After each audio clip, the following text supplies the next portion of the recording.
কই গো, বলি কোথায় গেলে? একটু আগেই দেখে গেলাম আমার মানুষটা খাটের ওপর বসে আছে। বলি আমায় খাবার আনতে বলে কোথায় চলে গেলে শুনি? কোথাও যাইনি গো গিন্নি, আমি ঘরেই আছি। বলি খাটের নিচে ঢুকে বসে আছো কেন শুনি? আর বলো না, ট্যাগ থেকে পয়সা বার করতে গিয়ে পয়সাটা মাটিতে পড়ে খাটের নিচে গড়িয়ে ঢুকে গেল। আমার ট্যাগের শেষ পয়সা ছিল গো ওটা। সর্বনাশ! এবার কি হবে? আজ তবে বাজার হবে কি করে শুনি? সেটাই তো ভাবছি গিন্নি, খাটের নিচে কত ময়লা, তার উপর বাতিল জিনিসপত্রে ঠাসা। দূর দূর, পয়সাটা আর খুঁজে পাওয়া যাবে বলে মনে হচ্ছে না। বারবার বলেছি টাকা পয়সা একটু সাবধানে রেখো। একেই আমাদের নুন আনতে পান্তা ফুরোয়, তার উপর বাবু ট্যাকের পয়সা হারিয়ে বসে আছে। ধুর! সর্বনাশ, যে ভয়টা পাচ্ছিলাম সেটাই হলো দেখছি। এবার কি হবে? পেয়েছি। গিন্নির জন্য উপহার কিনে নিয়ে এসে গিন্নির হাতে তুলে দিলেই গিন্নির রাগ একেবারে গলে জল হয়ে যাবে। তখন আমাকে আর নিজে হাতে জল গড়িয়েও খেতে হবে না। কিন্তু কিন্তু আমার ট্যাগ যে পুরো খালি, গিন্নির জন্য উপহার কিনবো কেমন করে? হ্যাঁ, মহারাজ তো আছেন।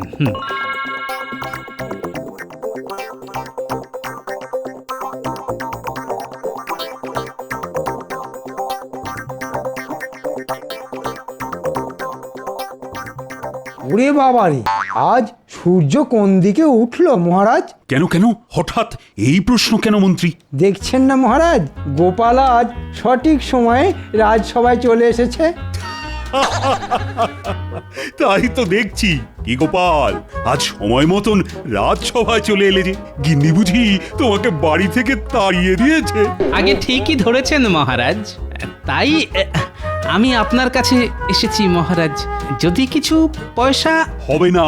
হ্যাঁ? ঠিক শুনেছ তুমি, আমি তোমাকে একটা পয়সাও দেব না। তুমি শুধু পয়সার লোভেই রাজসভায় আসো গোপাল। ঠিক হয়েছে, ঠিক হয়েছে। কে বলেছে? কে বলেছে মহারাজ আমি শুধু পয়সার লোভে রাজসভায় আসি? আমি হলাম গোপাল ভাঁড়। আমি কতবার আমার বুদ্ধির জোরে এই রাজ্যটাকে বাঁচিয়েছি, সেসব কথা কি আপনি ভুলে গেলেন মহারাজ? ভুলে আমি যাইনি গোপাল, আমার সব মনে আছে। কিন্তু আমি যে তোমাকে এমনি এমনি একটা পয়সাও দেব না। দেওয়ার আগে একবার তোমাকে বাজিয়ে দেখে নেব তোমার বুদ্ধির ধার আগের মতোই আছে কিনা। মহারাজ, আমি বলি কি, আপনি গোপালকে এবার রাজসভা থেকে বহিষ্কার করে দিন। গোপালকে বসিয়ে বসিয়ে আর কতদিন বেতন দেবেন? ঠিক বলেছ মন্ত্রী, ঠিক। গোপালের বুদ্ধির জোর আর আগের মতন নেই। আগে গোপাল নিজের বুদ্ধির জোরে সব নতুন নতুন কাজ করত, আর এখন আগে এটা আপনার ভুল ধারণা মহারাজ। গোপালের বুদ্ধি সেই আগের মতোই আছে, আর গোপাল ভাঁড়ের নিজস্বতা হলো গোপাল নিজের বুদ্ধিতে চলে, কাউকে অনুকরণ করে না। উল্টে সবাই গোপালকে অনুকরণ করে মহারাজ। তাই না? গোপাল কাউকে অনুকরণ করে না, উল্টে সবাই গোপালকে অনুকরণ করে। আচ্ছা বেশ, তুমি যদি তোমার এই কথার প্রমাণ আমাকে দিতে পারো, তাহলে আমি তোমাকে এই মাসেই দ্বিগুণ বেতন দেব। আর গোপাল যদি নিজের কথায় প্রমাণ দিতে না পারে, তাহলে গোপালের আগামী 5 মাসের বেতন কেটে নেওয়া হবে। কি গোপাল, রাজি তো? একটা অন্যরকম গন্ধ পাচ্ছি বলে মনে হচ্ছে। মহারাজ কি জেনে বুঝে আমার বুদ্ধির পরীক্ষা নিচ্ছেন? বলো গোপাল, বল। আমি রাজি মহারাজ, বলুন আমাকে কি করতে হবে। বেশ, তাহলে একদিন আমি আর তুমি পাশের রাজ্যের জঙ্গলে ভ্রমণে যাব, এবং যাব খালি হাতে। তোমাকে আমার সঙ্গে গোটা একদিন কাটাতে হবে। আমি সারাদিন যে যে কাজ করব, তোমাকে তার উল্টোটা করতে হবে। আমাকে কিন্তু অনুকরণ করলে চলবে না। বেশ, তাহলেই আমি জিতে যাব। না না না, তাহলে তো টক্কর সমান সমান হবে। জিততে হলে তোমাকে এমন কাজ করতে হবে যেটা আমি অনুকরণ করব। তুমি যে কাজটা করবে সেটা আমাকে অনুকরণ করাতে পারলেই তুমি জিতে যাবে গোপাল। কারণ একটু আগেই তুমি বলেছো গোপাল কাউকে অনুকরণ করে না, উল্টে সবাই গোপালকে অনুকরণ করে। তবে আর দেরি কেন, আজই চলুন না মহারাজ, আমিও যাব আপনাদের সঙ্গে। একজন নিরপেক্ষ মানুষ তো লাগবেই বিচার করার জন্য। বেশ, তবে আজকেই চলো সেনাপতি, এক্ষুনি ঘোড়া বার করো, আমরা সবার প্রথমে নদীর ধারে যাব। এক্ষুনি যাচ্ছি মহারাজ। মহারাজ যখন ঘোড়ায় চেপে যাবেন তখন আমি পায়ে হেঁটে যাব, না হলে তো মহারাজকে অনুকরণ করা হয়ে যাবে। আমি চললাম মহারাজ, নদীর ধারে পৌঁছে আপনার সঙ্গে দেখা হবে।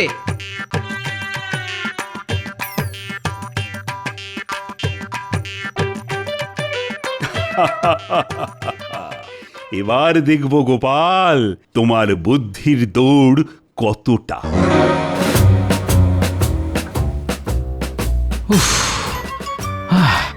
ও বাবা, এবার নাক মুখ দিয়ে ভাত পেরিয়ে আসবে বলে মনে হচ্ছে, কিন্তু হাল ছাড়লে হবে না। যে করি হোক আজকের দিনটা মহারাজকে কোনো রকম ভাবে অনুকরণ না করে কাটিয়ে দিতে পারলেই দ্বিগুণ বেতন নিয়ে নাচতে নাচতে বাড়িতে ফেরা যাবে। তখন আমার গিন্নি আর আমার উপর রাগ করে থাকবে না, আর আমারও সংসার চালানোর জন্য লোকের কাছে হাত পাততে হবে না। তাছাড়া এটা গোপাল ভাঁড়ের মান সম্মানের ব্যাপার, এত সহজে আমি ছেড়ে কথা বলবো না। কি গোপাল, দৌড়াতে কেমন লাগছে? আগে রাজকোষ থেকে মোহর চুরি করার পর আপনার ঠিক যেমন ভালো লাগে তেমনই ভালো লাগছে মন্ত্রী মশাই। দেখেছেন মহারাজ, গোপাল মচকাবে তবু ভাঙবে না।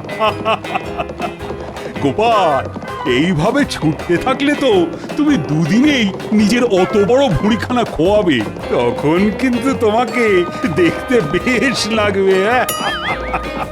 যত ইচ্ছে হাসুন মহারাজ, মরে গেলেও আজ আমি আপনাকে অনুকরণ করব না, কিছুতেই নয়। তাই নাকি? তবে আর কি, ছুটতে ছুটতে তাড়াতাড়ি নদীর ধারে এসো, আমরা চললাম।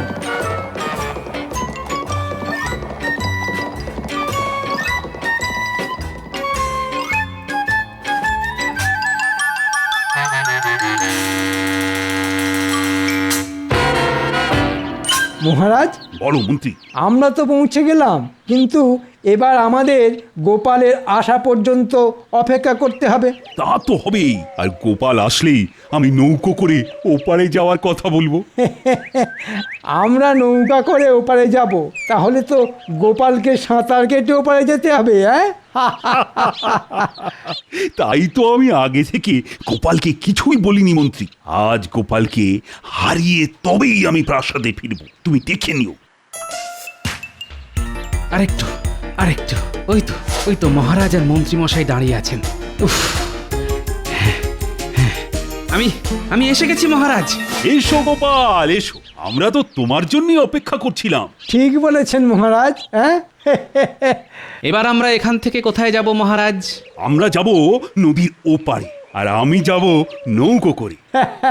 আমিও মহারাজের সঙ্গে নৌকা করে ওপারে যাব, কিন্তু তুমি কিসে করে যাবে শুনি? নৌকা করে গেলে তো মহারাজকে অনুকরণ করা হয়ে যাবে। ও, এইবার বুঝেছি মহারাজ কেন নদীর ধারে এসেই আমাকে ওপারে যাওয়ার কথাটা বললেন। ঠিক আছে, হোক কষ্ট, আমি কিছুতেই হার মানব না। আজ আমি দ্বিগুণ বেতন নিয়ে তবেই ঘরে ফিরব। কি হলো গোপাল, আরে কি ভাবছো?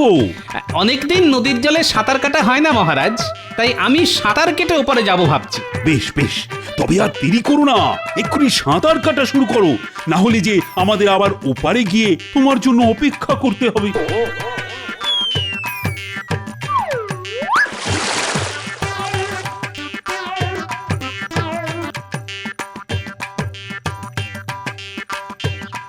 মহারাজ, গোপালকে দেখে মনে হচ্ছে গোপাল এত সহজে হার মানবে না।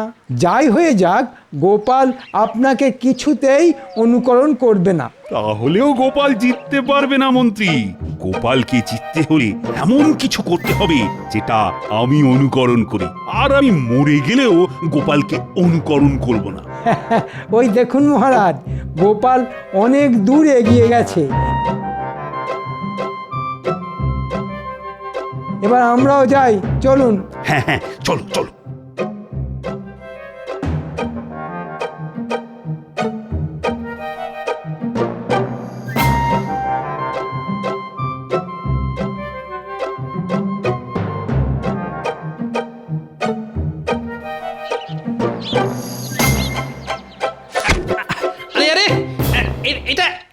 হচ্ছে? দেখছি গোপাল, তোমার তোমার গামছাখানা কতটা ভিজলো। ভালো হচ্ছে না কিন্তু মন্ত্রী মশাই। ছেড়ে দাও মন্ত্রী, গোপালকে আর কষ্ট দিও না। এমনিতেই এই চেহারা নিয়ে সাঁতার কাটতে কাটতে গোপালের অবস্থা খুব খারাপ।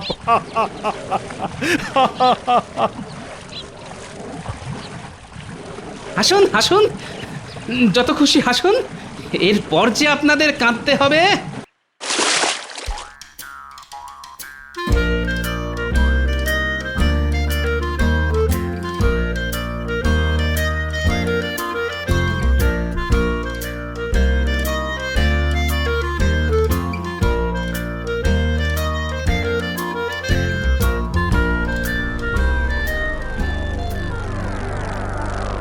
যা, এই গোপাল গেল কোথায়?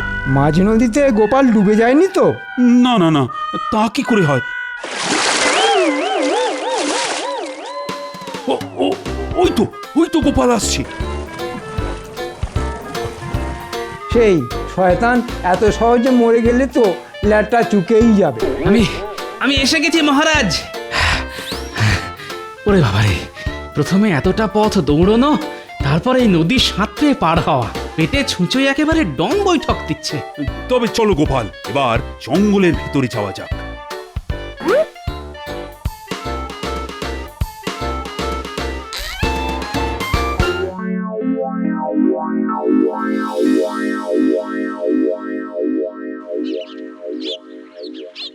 মহারাজ, এবার আমরা কি করব? অনেক দূরের পথ পেরিয়ে এই জঙ্গলে এসেছি, তাই আজ আমরা সন্ধে পর্যন্ত এই জঙ্গলেই থাকবো। মহারাজ, সকালে তাড়াহুড়োর চোটে বাড়ি থেকে কিছু খেয়ে আসতে পারিনি। আমার বড্ড খিদে পেয়েছে। তবে এক কাজ করো মন্ত্রী, আশেপাশে অনেক ফল গাছ আছে দেখছি, তুমি গিয়ে আমাদের সবার জন্য বেশি বেশি করে ফল পেড়ে নিয়ে এসো তো। আমি আর গোপাল ততক্ষণ এই গাছের ছায়ায় বসে একটু জিরিয়ে নিই। আচ্ছা মহারাজ, আমি এক্ষুনি যাচ্ছি।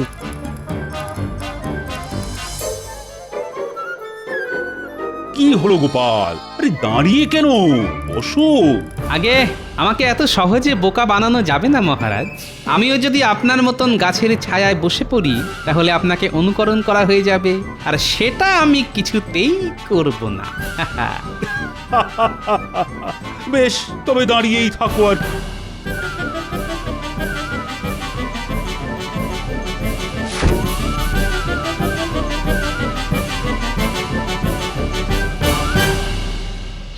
আহ, কত ফলমূল! যেদিকেই তাকাই সেদিকেই পাকা পাকা ফল। কিন্তু এর একটাও আমি গোপালের পেটে যেতে দেব না।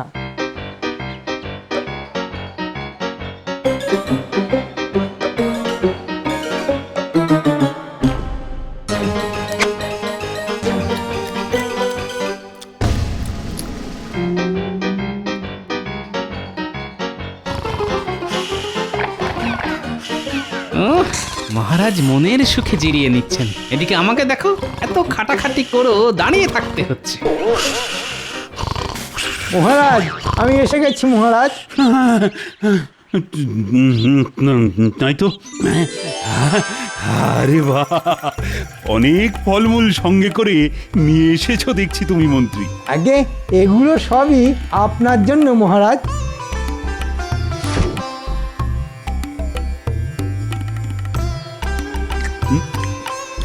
না না, আমি একা এত ফলমূল খেতেই পারবো না।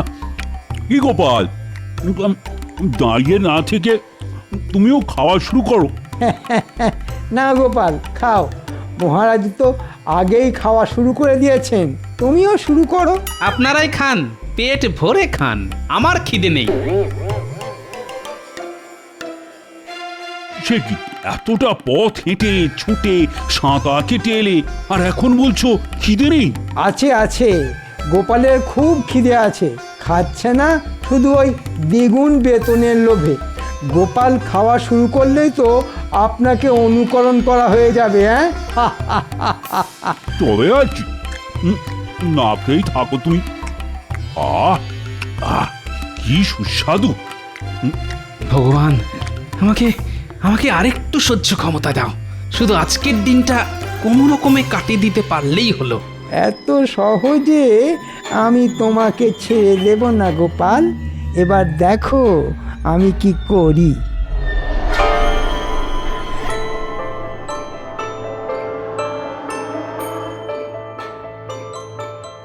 মহারাজ, বলো মন্ত্রী। সকাল থেকে তো অনেক চেষ্টাই করলাম আমরা, কিন্তু গোপালকে তো কিছুতেই অনুকরণ করানো গেল না। হ্যাঁ, সেটাই তো ভাবছি মন্ত্রী।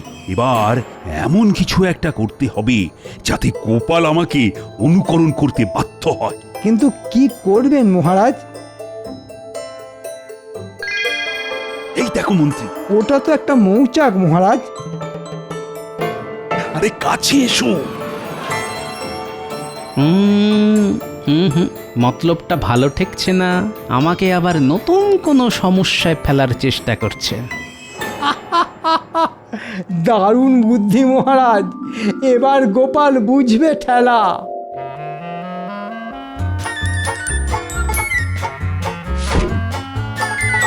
সর্বনাশ! মহারাজ আগেই ছুটে পালিয়েছেন গোপাল। এবার ভাবো তুমি কি করবে। ওরে বাবারে! মরে গেলেও আমি এখান থেকে পালাবো না। মহারাজকে আমি কিছুতেই অনুকরণ করব না। দেখো মন্ত্রী, দেখো গোপাল দাঁড়িয়ে দাঁড়িয়ে কেমন মৌমাছির কামড় খাচ্ছে। মহারাজ, গোপালের ভীষণ জেদ। গোপাল যখন একবার ঠিক করেছে যে ও আপনাকে অনুকরণ করবে না, তখন মরে গেলেও সেটা করবে না।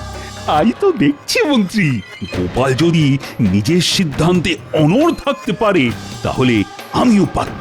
না, অনেক হয়েছে, আর নয়। এবার আমাকে আমার মোক্ষম চালটা চেলে জিতে বেরিয়ে আসতেই হবে। মহারাজকে আর সুযোগ দেওয়া চলবে না। উফ, এই সময় আমার বাড়ির বিছানাটা খুব দরকার ছিল। একেই সারা গায়ে ক্লান্তি, একটু জমিয়ে ঘুম দিতে পারলেই বুদ্ধিটা খুলে যেত।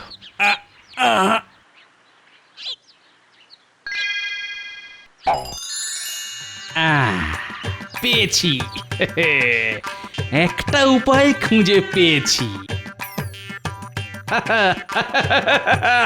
দেখুন মহারাজ, দেখুন মৌমাছির কামড় খেয়ে গোপাল পুরো পাগল হয়ে গেছে, তাই পাগলের মতো হাসছে। না না না, আমি পাগল হইনি। পাগল তো হবেন আপনারা। কেন কেন? আমি পাগল হব কেন? কারণ আপনি একটু পরেই আমাকে অনুকরণ করবেন, আর কথা মতন আমি জিতে যাব। তারপর রাজ্যে ফিরে আমি এই মাসের দ্বিগুণ বেতন নিয়ে নাচতে নাচতে বাড়ি যাব। ঠিক বলেছ মন্ত্রী, গোপাল সত্যি সত্যি পাগল হয়ে গেছে। কি সব পাগলের প্রলাপ বকছে দেখো। তাই তো দেখছি মহারাজ। তবে এইবার দেখুন গোপালের বুদ্ধির জোর। কারণ গোপাল এবার চালবে তার মোক্ষম চাল। আমি বসে বসে পায়ের উপর পা তুলে এমন কাজ করব যেটা দেখে আপনি আমাকে অনুকরণ করতে বাধ্য হবেন মহারাজ। তাই নাকি? তবে দেখি তোমার বুদ্ধির জোর। আমি মরে গেলেও তোমাকে অনুকরণ করব না গোপাল, কিছুতেই নেই। কি আরাম, বড্ড ঘুম পাচ্ছে। হাই তুলবেন না মহারাজ, হাই তুললে তো গোপালকে অনুকরণ করা হয়ে যাবে। তাই তো। হয়তো আপনাকে তুলতেই হবে।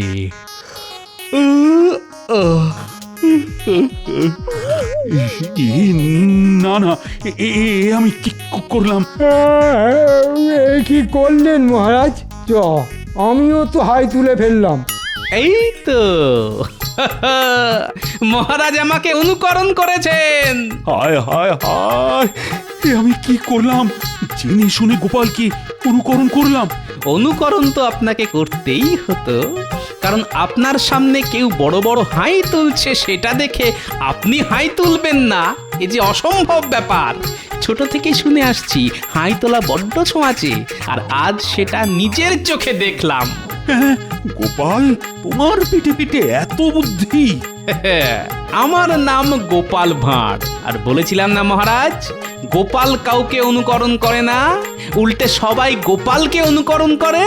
চা তো কোথা থেকে কি হয়ে গেল কিছুই বুঝতে পারলাম না। মহারাজ, এবার যেমনটা কথা ছিল তেমনটা হোক। চলুন আমরা রাজ্যে ফিরে যাই।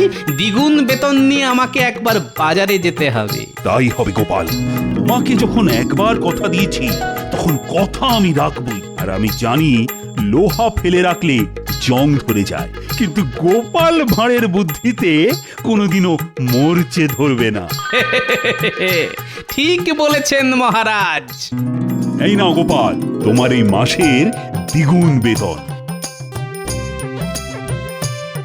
ধন্যবাদ মহারাজ, এইবার আমি চলি।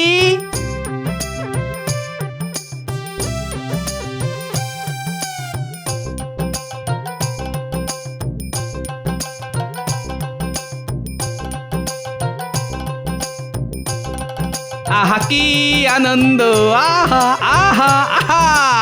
আহা কি আনন্দ, আহা কি আনন্দ।